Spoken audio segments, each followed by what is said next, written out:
Have you ever wondered why fairness and equality matter so much in our society? They are key pillars of social justice, a belief that champions the dignity of all individuals, irrespective of their background or circumstances. Social justice is more than just a concept, it's a belief in the inherent dignity of all individuals. Let's dive deeper into the essence of social justice.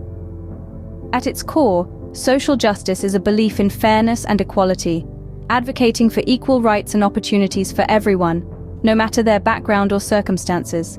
This concept seeks to dismantle systemic barriers that breed inequality and discrimination.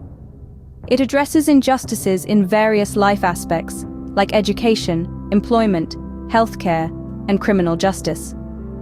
Ultimately, social justice is about creating a more inclusive, equitable, and compassionate world. What does it look like when social justice is put into action? Think of famous leaders like Martin Luther King Jr., who championed civil rights, or Malala Yousafzai, who tirelessly advocates for girls' education. Both have left indelible marks on society, promoting equality and dismantling barriers to social justice. Their actions remind us that social justice is not a lofty ideal, but a tangible goal that can be achieved through persistent effort. Australia has also been shaped by numerous influential social justice leaders, and Sister Brigid Arthur is among them.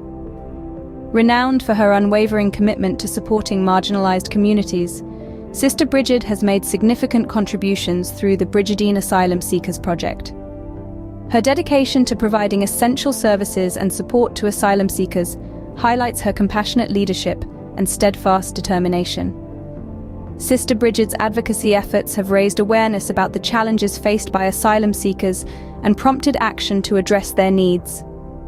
Other notable social justice leaders in Australia include figures like Eddie Mabo, who fought for Indigenous land rights, and Rosie Batty, a tireless campaigner against domestic violence. These leaders are proof that every one of us can contribute to advancing social justice in our own unique ways. We must remember the golden rule. We must always treat others in a manner in which we would like to be treated ourselves. Only then can social justice be truly achieved.